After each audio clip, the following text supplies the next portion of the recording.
Welcome to the English BookCast. And today we're diving deep into Essays in Christian Mythology by Manuel J. Ramos. Ooh, exciting. It is. This is our deep dive series where we grab a book, that's caught your eye. Right. And we try to pull out like the main ideas and the coolest stuff and try to present it to you in a way that's fun and approachable. Absolutely. And so yeah, if you like these deep dives, be sure to join the English BookCast channel, share it with your friends. It really helps us grow. Yeah, and I think you'll really enjoy this one. We want to give you a solid understanding of the key themes and kind of the arguments that are made in Manuel J. Ramos's Essays in Christian Mythology. Right. It really gets into some fascinating areas looking at like the legend of Prester John, the interplay of Christian mythology with other mythologies, and then also, the language of symbolism in religious texts. Oh, that's cool. Yeah, so we're going to unpack all of that for you today. Okay, so let's start with this figure of Prester John.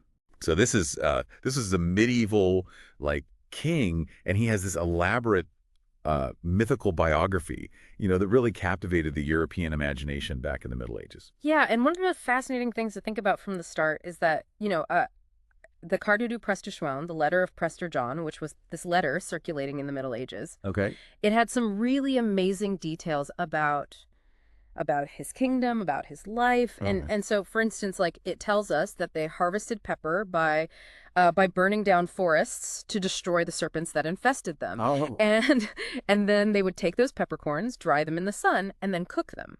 So it gives us a sense of how people back then imagined these exotic goods and the kind of dangers of these far off lands. That's amazing. Just the lengths they would go to harvest some pepper, burning down a whole forest. But there's more to that, right? There's a deeper meaning there. It's not just about the pepper itself.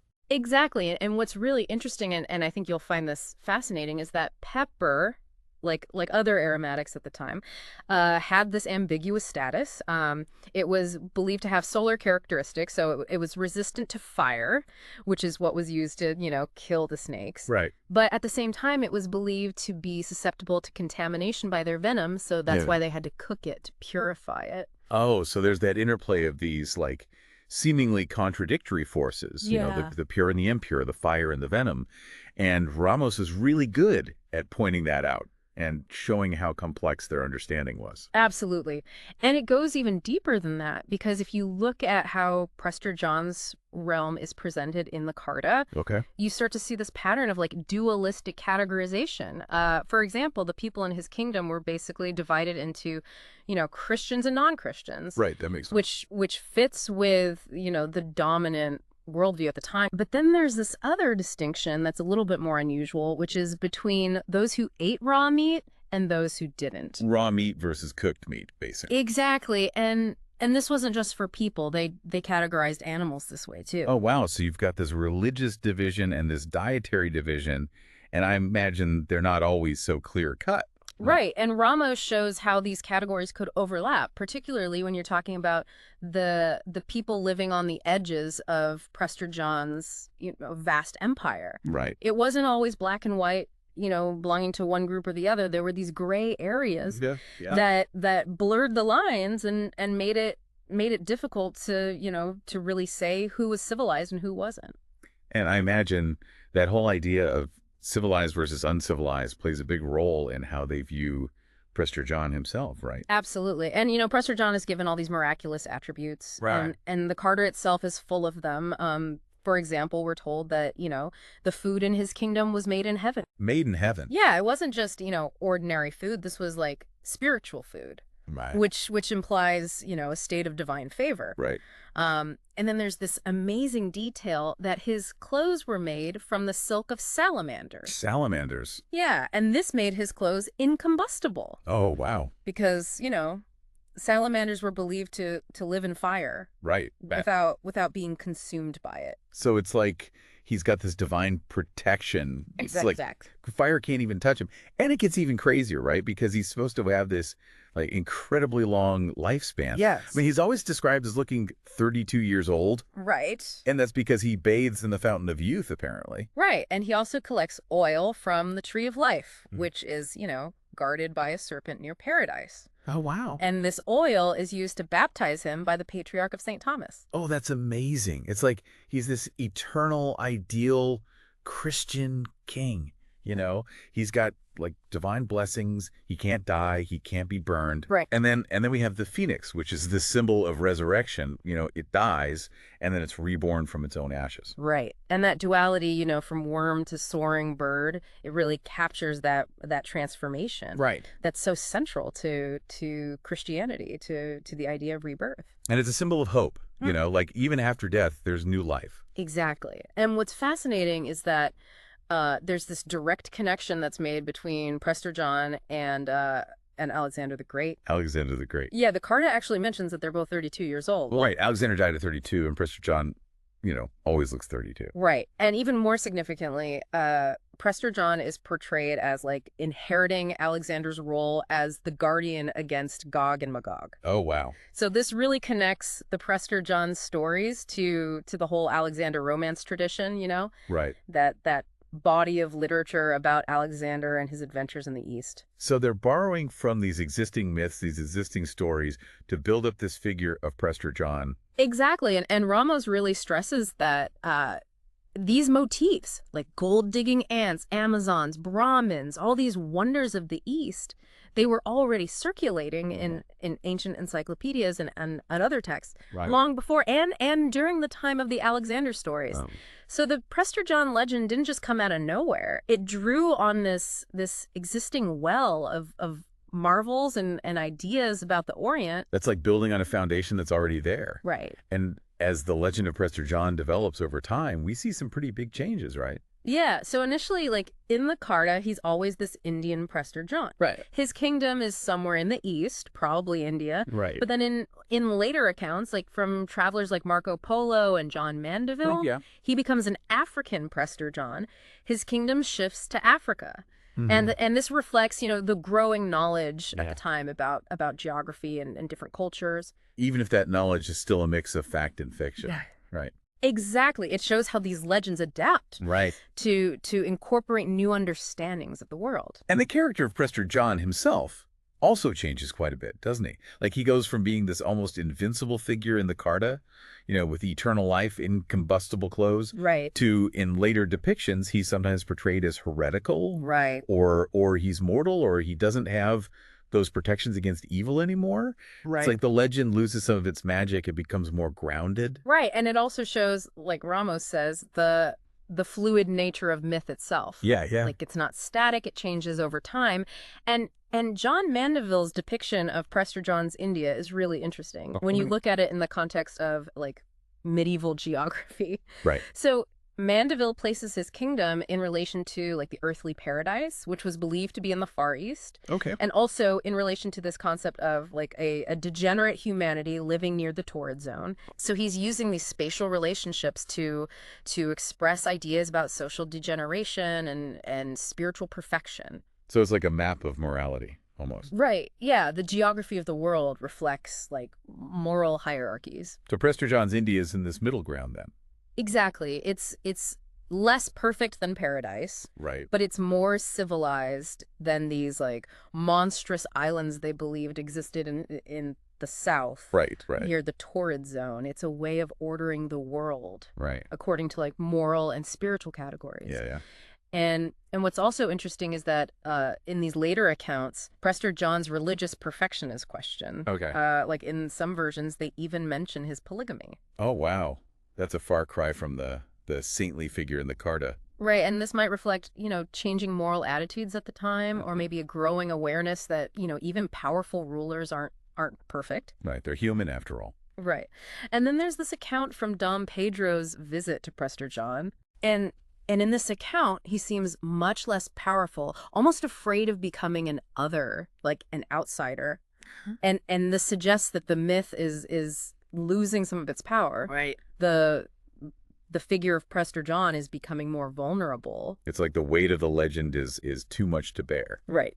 And then finally, Prester John becomes associated with Ethiopia. Yes. Because of these misunderstandings by by explorers like Francisco Alvarez and Geronimo Lobo. Right. And Lobo actually tries to distinguish between the true Indian Prester John and the Ethiopian ruler who's using the title. Right. So they're trying to, reconcile the myth with the reality of geography and politics. It's amazing how this legend just keeps evolving and adapting, over centuries. Right. It really is. Okay, so we've talked a lot about Prester John, but Ramos also talks about the nature of myth itself, how we interpret these stories that aren't necessarily factual. Right. And he brings in some really interesting ideas about that. So let's dig into that a bit. Yeah, so one of the most important things to understand is that, myth isn't just a matter of true or false. Right. Drawing on thinkers like Pausanias, who was an ancient Greek writer, and Paul Vane, who's a historian, Ramos, talks about myth as a tertium quid. A tertium quid. Yeah, it's like a third thing. Something that's neither true nor false. Okay. It exists in the space between those two. Okay. And Pausanias, for example, when he was writing about, different myths and legends in Greece, he saw himself as more of a journalist or an ethnographer. Oh, interesting. Just reporting what people said and believed. Right. Without necessarily saying whether he believed it himself. Right. It was more about presenting the information and letting the reader, decide what to make of it. So it's not about whether the story is literally true in a historical sense. Right. But more about the meaning behind it, the cultural impact, the message it conveys. And Ramos also brings in this literary theorist, Wolfgang Iser, who talked about the role of the reader in creating meaning. Yes. So the text isn't just this static thing with one interpretation. The reader actually participates in constructing the meaning. Right. The reader fills in the gaps, makes connections, brings their own experiences to the text, and that shapes how they understand it. So it's a dynamic process. Exactly. It's not just about what's on the page. It's about the interaction between the reader and the text. Right. And then there's Dan Sperber, who did this ethnographic research, and he found that some stories aren't even meant to be believed literally. Right. Like they serve other functions in the community. Exactly. They might reinforce social norms or cultural values, or they might just be purely symbolic. So it's not always about the truth claim. Right. It's about what the story does. Right. What purpose it serves. And Ramos also talks about this interplay between mythos and logos in Greek thought, which are basically myth and reason. And he traces how that relationship changed over time. Yeah. From Homer and Hesiod, where the lines were a bit blurry, to Thucydides, who really separated storytelling from reasoned inquiry. So there's this shift from mythos to logos, from traditional narratives to a more rational, evidence-based way of thinking. Exactly, and that has a huge impact on how we approach knowledge and truth. Right.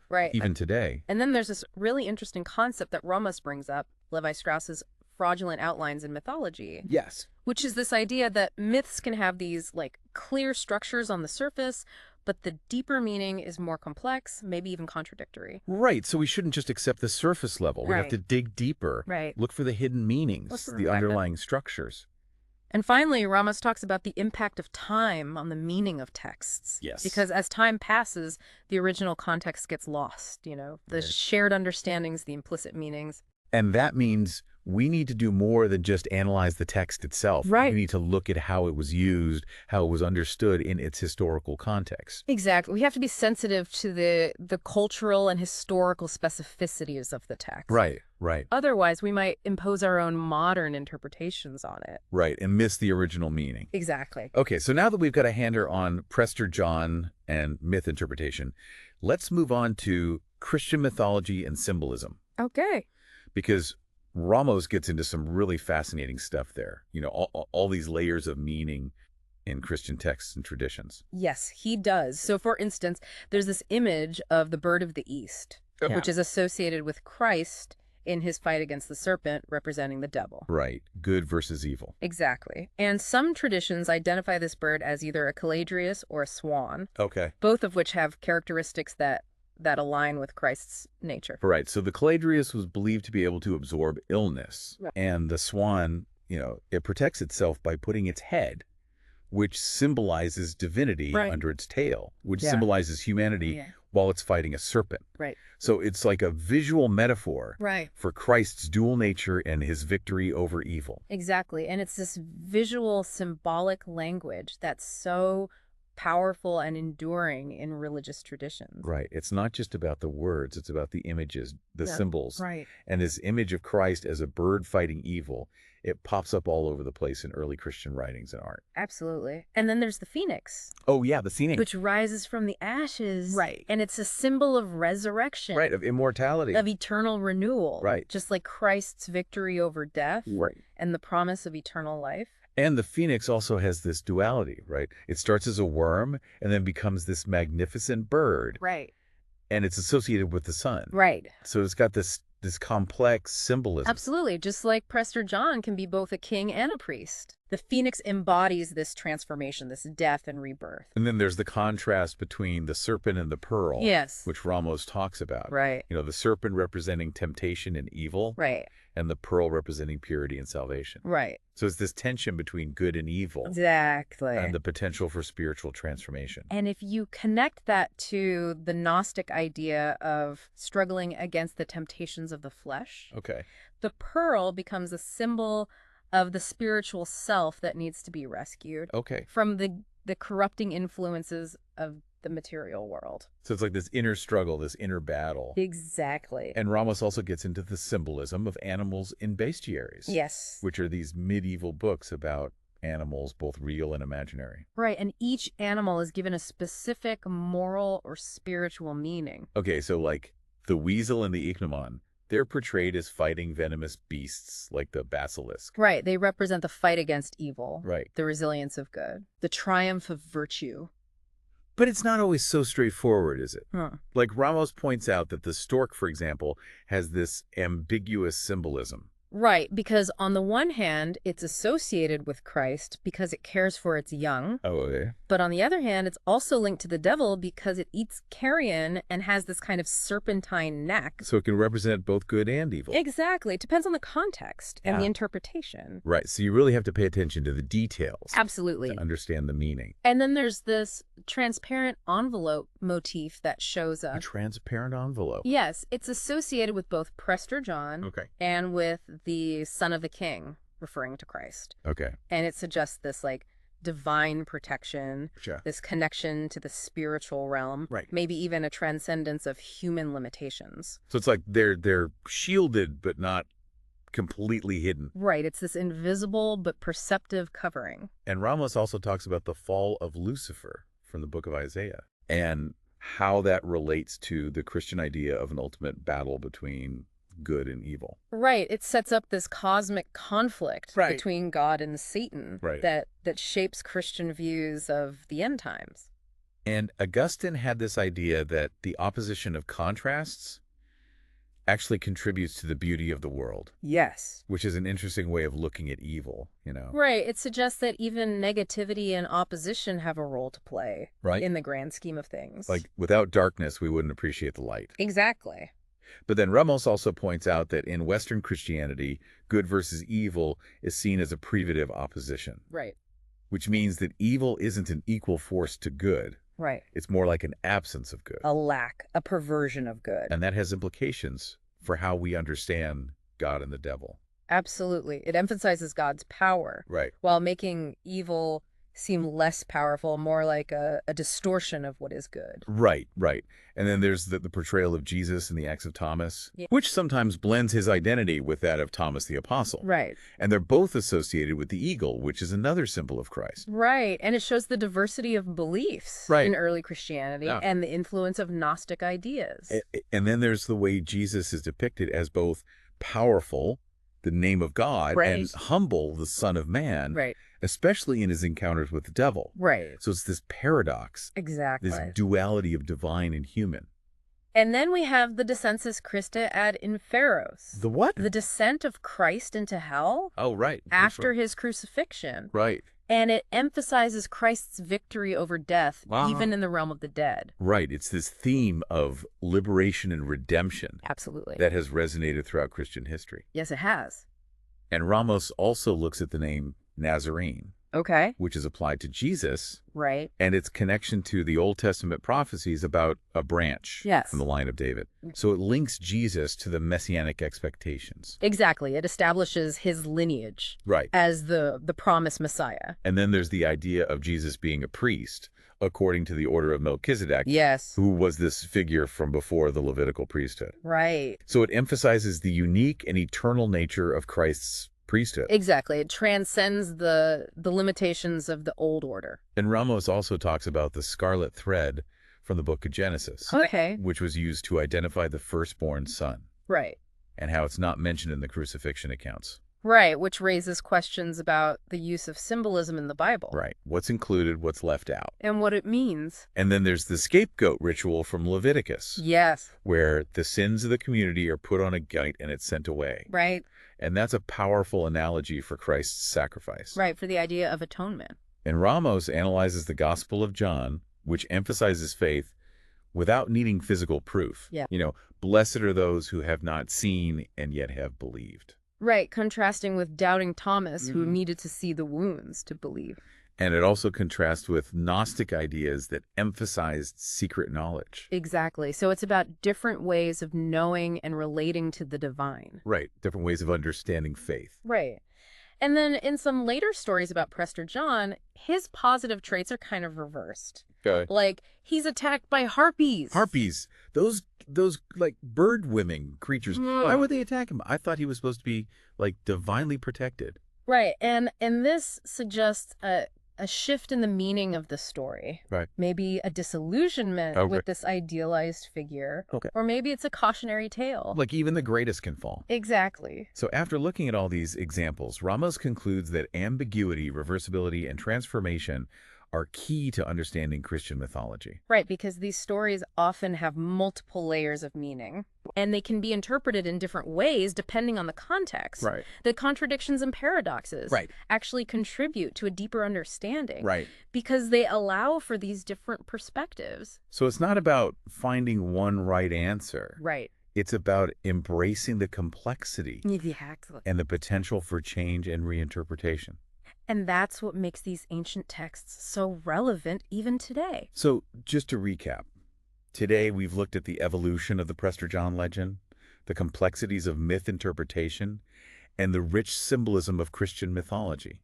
Right. We've seen how these ancient stories and symbols have endured over time and been reinterpreted in countless ways. Absolutely. And it really makes you think about how they continue to shape our understanding of the world and ourselves. It really does. Like, how do these stories, with their symbolism and their changing interpretations, how do they still influence us today? Yeah, that's a question worth pondering. Absolutely. And if you want to explore these ideas further, I highly recommend checking out Essays in Christian Mythology by Manuel J. Ramos. Yes, it's a fascinating read. It is. And it'll really make you think. And of course, be sure to join the English BookCast channel. Yes, join the community. And share this deep dive with anyone you think might be interested. Absolutely. Thanks so much for joining us today on this exploration of Essays in Christian Mythology. It's been a pleasure. It has.